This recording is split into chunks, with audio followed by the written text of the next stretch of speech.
Professor Kazanas, it's a great honor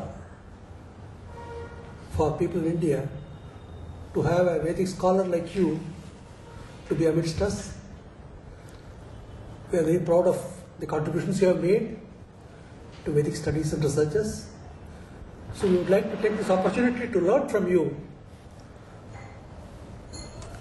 on our own traditions and heritage. So I will have a few questions to ask. Feel free to elaborate on them as you feel appropriate. Okay. The first question I have,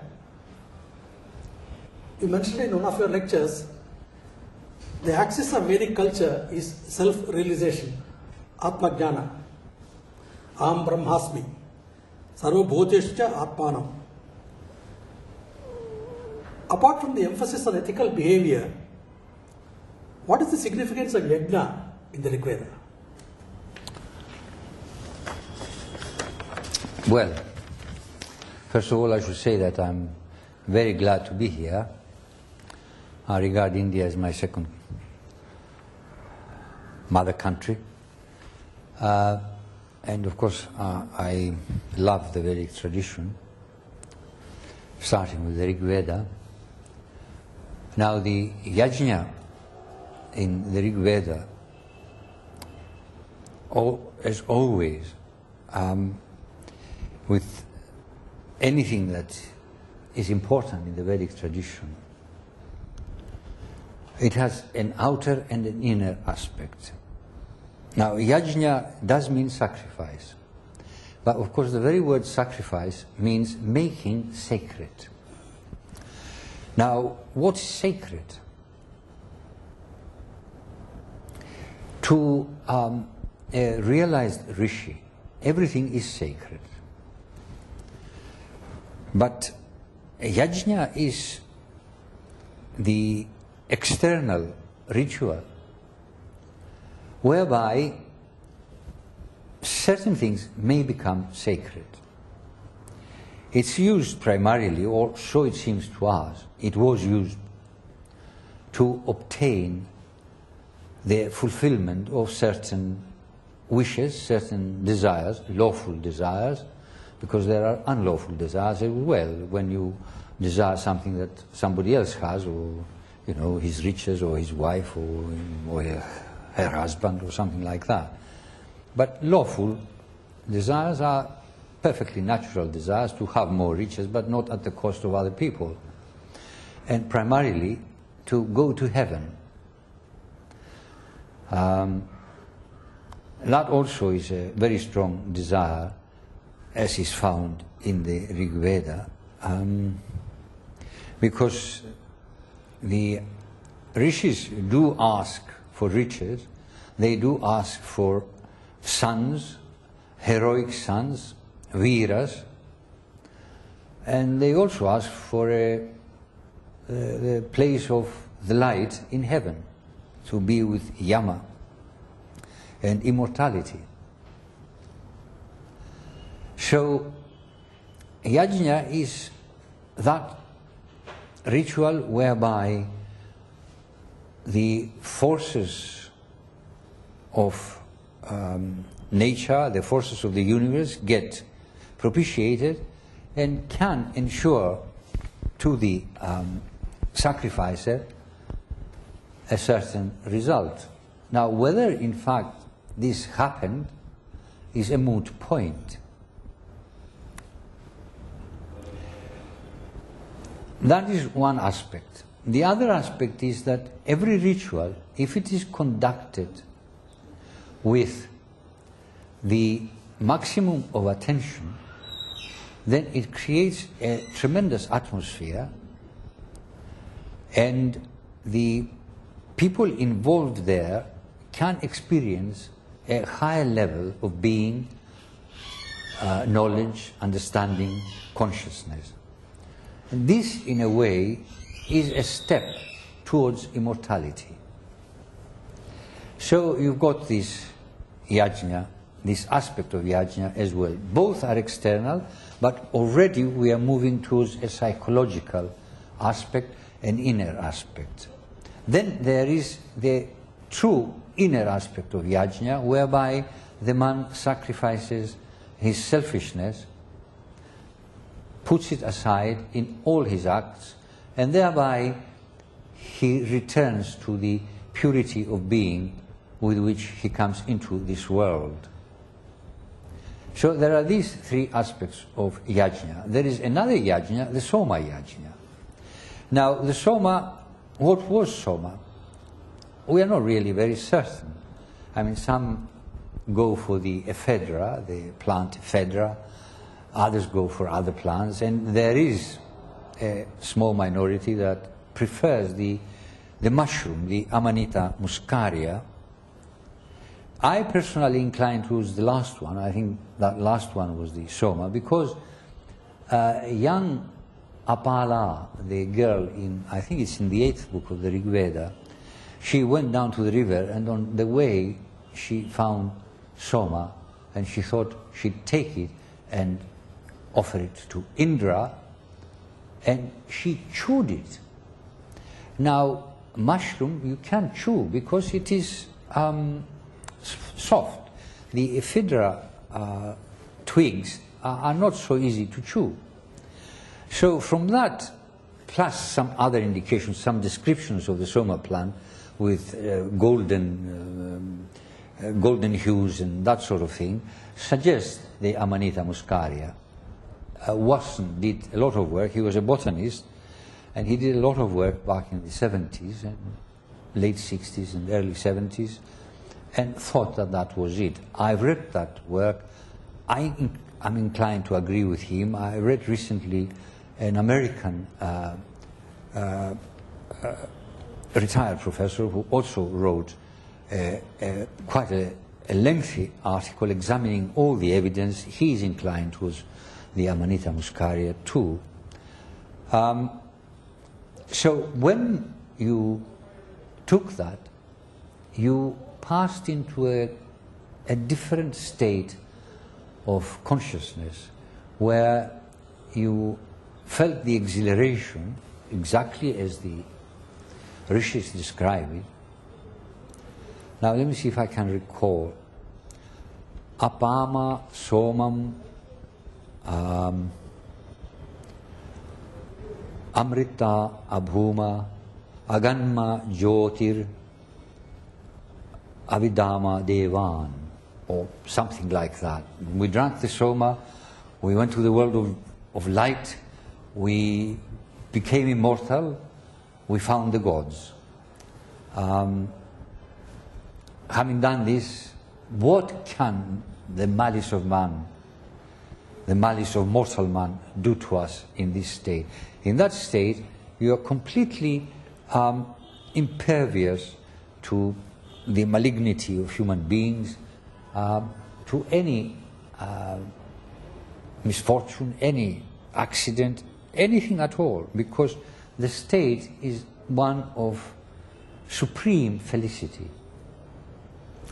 So you've got all these aspects of Yajna, really, and they all help towards the end of reaching a higher state of consciousness and being close to the gods and immortality. Thank you, Professor. Next question. How do you explain the development of the Veda into 4 Samhitas? Rig Veda, Yajurveda, Samaveda, and Atharvaveda. Yes. Well, it is said that originally, I mean, even the Vedas themselves say it, originally there was one. But the thing about human beings is that as they develop in the material world, they differentiate. Because of their actions, they acquire a different quality and different internal quality, mental quality, and they have different powers, different talents. Consequently, you have some who are inclined in one direction, others who are inclined in a different directions, yet others who are inclined in a third direction. So naturally, the scripture, the original Veda, the original knowledge, because Veda does mean knowledge, was divided to suit the different types of people. And basically there are three types of people: the active chap, the active person, the devotional person, and the knowledgeable person, the intellectual.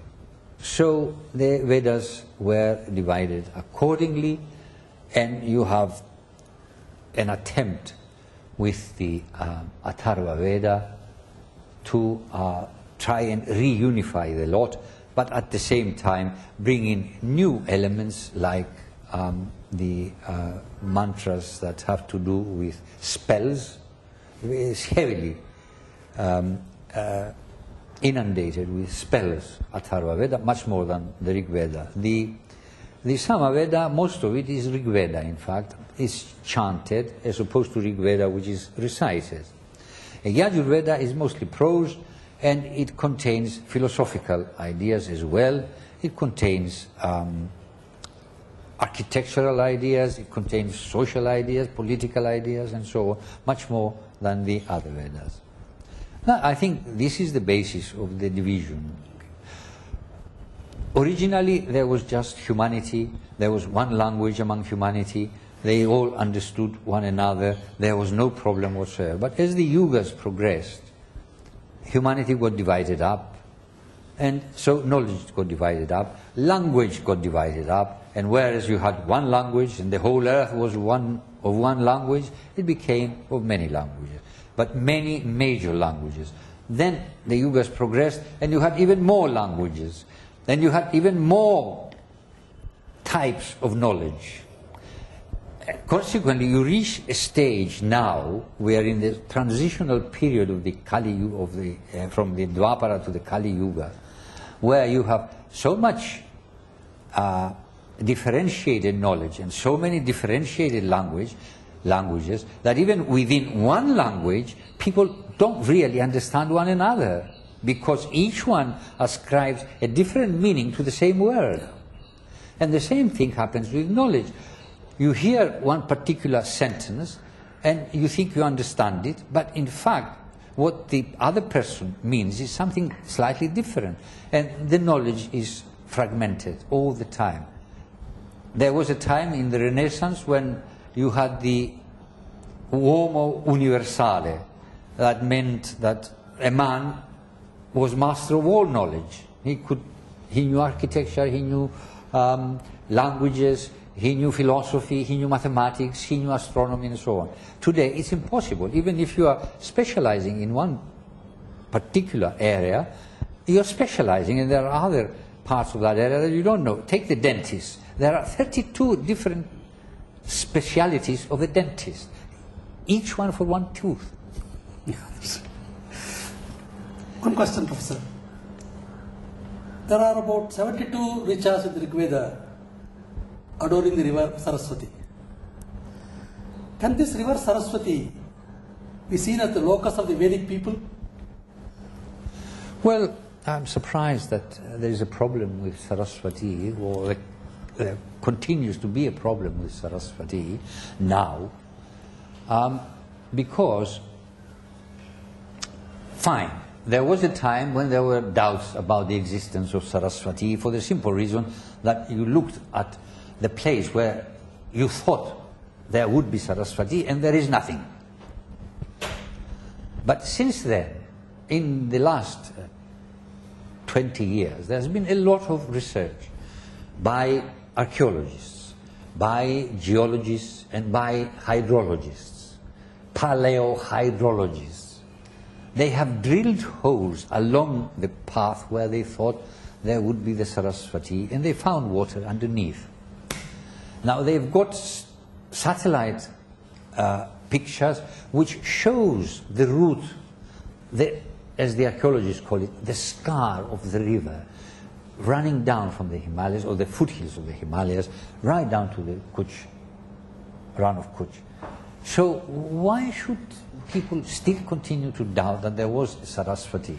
Then you've got the Rig Veda, which praises Saraswati. I mean, number 6, in the 6th mandala, there is one, I can't remember the name, the number of the of the hymn, and if I may look at my notes for a minute, there are so many things, you can't remember everything.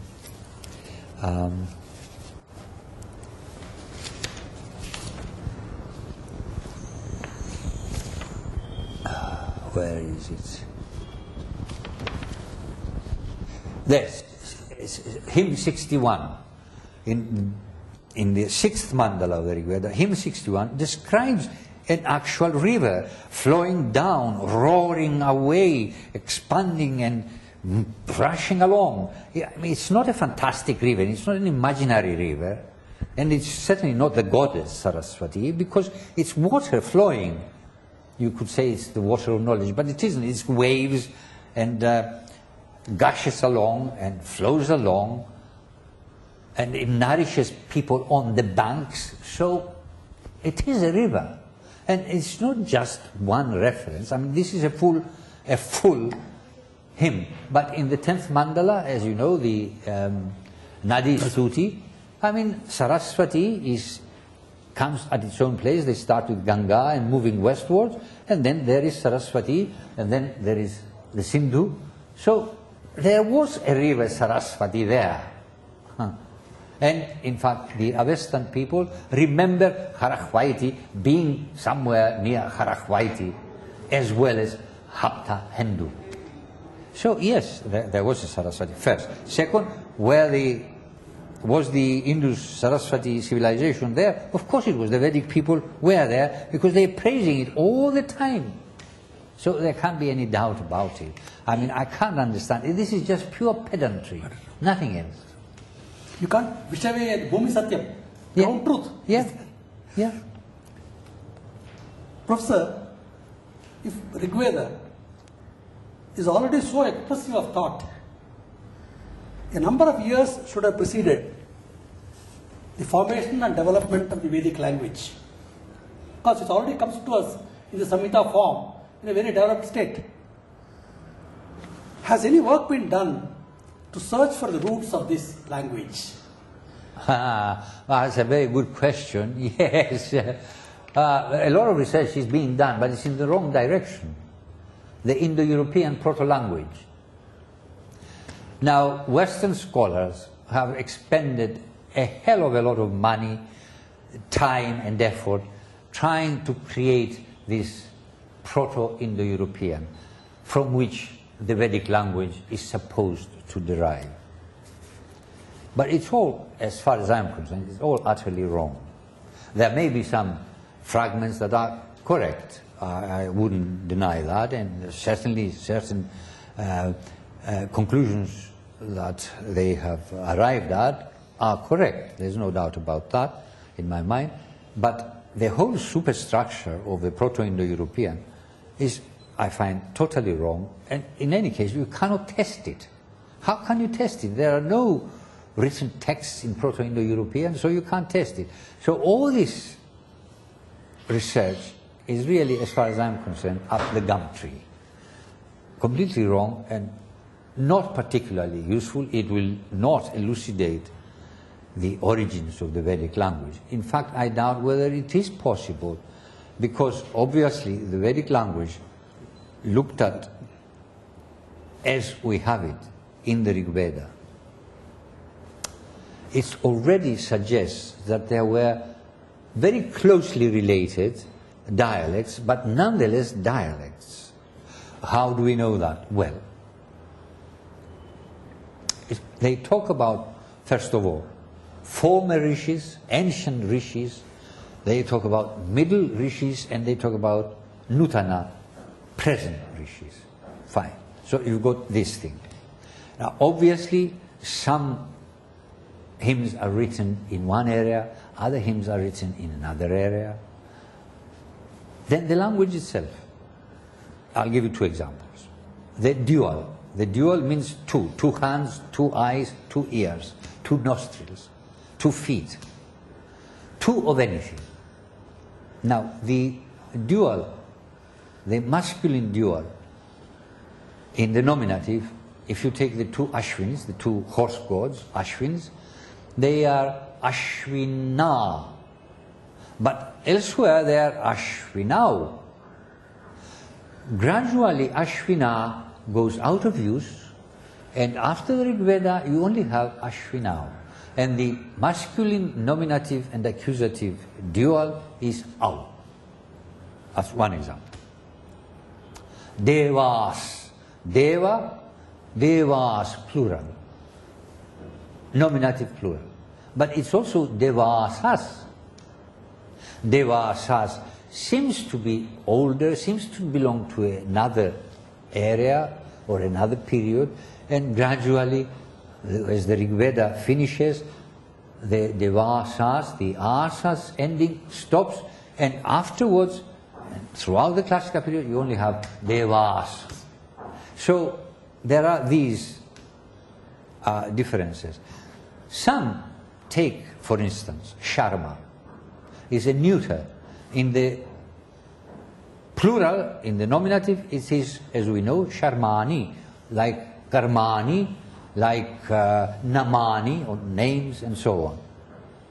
But you also have a plural in A, Sharma, Karma, Nama. Now these have finished, and you are left with Sharmani.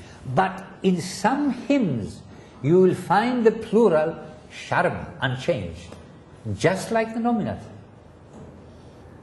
So this suggests that there were different usages. Now different usages suggest either in the same area one class of people used one particular type of speech and another a different type of speech, or you have different areas with different habits of speech. If the language of the Rig Veda, because we are trying to get to the possibility of getting to the roots, if the language of the Rig Veda was an indigenous evolution, what work needs to be done to understand the relationship of the Vedic with the Indian languages? I am asking this question because the Saraswati Indus civilization has brought out this fact that there is a continuity of culture. Even though the river dried up, the culture didn't die up, it continued. So on the same path of reasoning, is there a possibility of relating the Indian languages of the historical periods and of today with the Vedic? Well, yeah, there certainly is, yes. I mean, most of the northern languages, Marathi, Gujarati, Punjabi, Bengali, Hindi, can be related directly to Vedic. But, and here is a very big but, I mean, we have got Vedic because we have the Rig Veda, Atharva Veda, and so on. But it is very doubtful whether, you know, the lower class people who did not belong to the priesthood or even the Kshatriyas would know Vedic. So there must have been, at the time of the Vedic culture and the time that the Rig Veda was being composed and the hymns and all the rest of it, there must have been some Prakrita languages as well.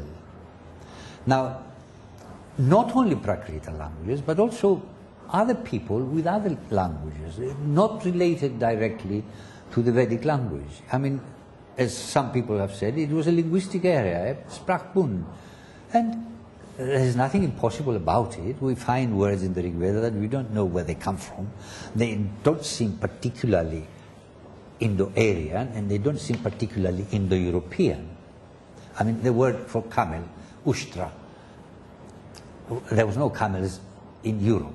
Camels went to Europe during the Roman Empire. There were no camels in the early books of the Rig Veda. A camel appears in the 8th book. Now, the 8th book is significantly one of the oldest books. Although it's number 8, in fact, it's one of the one of the youngest books. Not the oldest, one of the latest books.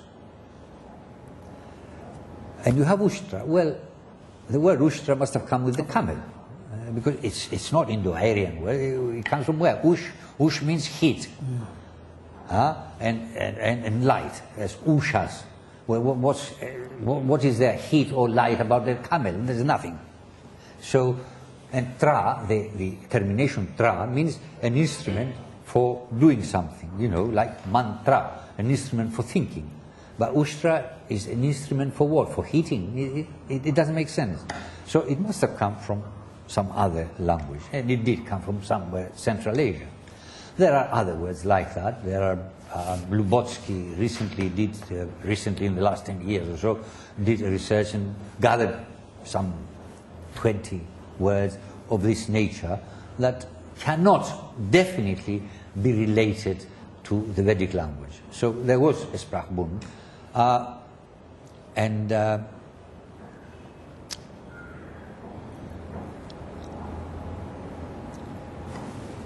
the Vedic language itself must have suffered, in conjunction with the Prakrits, certain changes and produced the modern Indian languages that we find. Now, as regards, are you going to ask me about Dravidian? We are talking about the general area. There is not much of a difference in the spiritual ambience of the northern Indian or south Indian people. No. They worship the same divinities. No, certainly the not. The thought process is the same. But I'm thinking of the language itself, because Dravidian is not, as far as I know, related directly to the Indo-Aryan languages, to Vedic. They may have come originally from the same language, but that would take us back 20, 30,000 years before. And we really have no means of knowing. Now, to talk of Proto-Dravidian, to talk of Proto-Vedic is very easy, but it doesn't get you anywhere, because anybody can sit down and invent proto-languages and then make them fit somewhere. I don't regard this as a legitimate avenue of research. I mean, you can toy around if you like, and certain things do look related, but only certain things. You don't need to bring in proto this and proto that. But I think the suggestion that you made about the sprachbund, yes, the linguistic area, opens up some avenues for determining the interactions that have taken place among these people. Certainly. There is only one very great difficulty. We do not have 3000 BCE, 2000 BCE, 1000 BCE. We do not have evidence of any other language.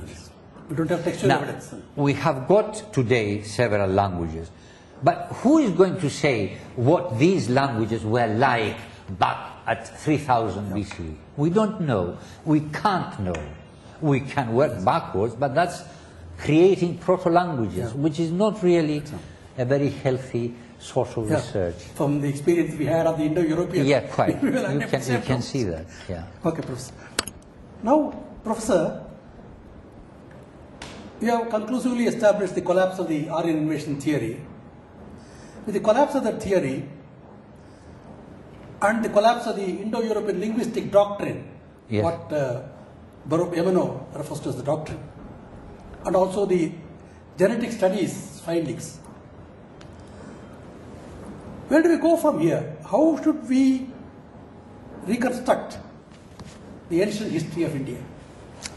Well, yes. Now, there's no doubt about it that this invasion theory is just utter nonsense and should get out of all textbooks. The immigration theory is equally nonsensical and should get out of textbooks.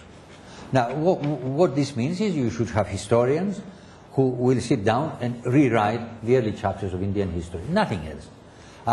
We have got a project going with Aditya Prakashan, the publishers in Delhi, to produce a series of booklets, not big thick books, but booklets that parents can buy to teach to their children themselves, if they're interested. And really, you need about 5 or 6 to cover these early periods. But there is one difficulty. It's a difficulty that you have today also.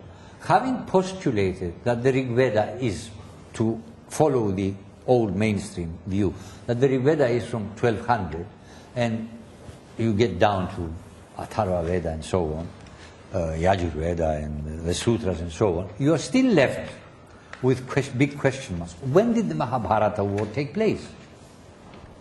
When was the Mahabharata as an epic begun? Because it started as cycle songs, then gradually these were joined, to them were joined other stories, and you have the epic round about 200 BCE, up to about 200 CE. Okay? But how did it start? Well, we will never know. There is not sufficient evidence. It may be that astronomers like Achar and Iyengar, or scientists who deal with this sort of thing, may eventually come to an agreement, interpret correctly the passages in the Mahabharata. If this happens, it will be a miracle, but it may happen, in which case we will have a more definite date. But having said that, the Rig Veda was composed, or the bulk of the Rig Veda was composed before 3000, and the other Vedas around about 3000, and the Brahmanas immediately afterwards, and the Upanishads around about 2600, and the Sutras beginning to rise up at that period. What happens afterwards? We don't know. We've got the Indus-Saraswati civilization, but there is no literature attached, no literature accompanying it. It must be, I suspect that some of the Upanishads were written at that period, and some of the sutras, because in one sutra it says, when it speaks about buildings being too close to one another, well, now that suggests urbanization. It's not the free-for-all earlier period. This is urbanization. So be careful, it says one of the sutras, not to have your restroom next to another person's house. Have it closer to your house or something like that. Don't drop rubbish and make filthy the other man's yard. Things like that, which suggests urbanization. So Sutra period probably belongs to the mature Harappan. You know, after 2600, right down to 1900, when the Saraswati dries up completely and the people begin to move eastwards through the Ganges, and there are vast changes altogether. So there will always be gaps because, and this is a fact, the concept of history in India was quite different from the concept of history in Greece and subsequently the West. The Indians were far more interested in the present. Now, to put it in a different way, I mean, as a German scholar said, whose name I can't remember, Greece gave us the joy of living, the Indians have given us the joy of being. Beautiful. Which is a beautiful statement and quite true. Now, the Indians are interested in being here now. So, what they look at is not the connection with past. They just refer to the past, but they're not interested in the stages whereby the past became the present. Because there is also a present coming from above, from the world of the gods, and from the absolute beyond the gods, coming all the way down. And this is all in the present now. That's what interests them. So when they say the beginning of drama, we started with Indra, not in the past, but here now, it starts with Indra. He is the inspirer. You follow? But that's the concept of history that you find in India. They are not ahistorical. In fact, they are very historical.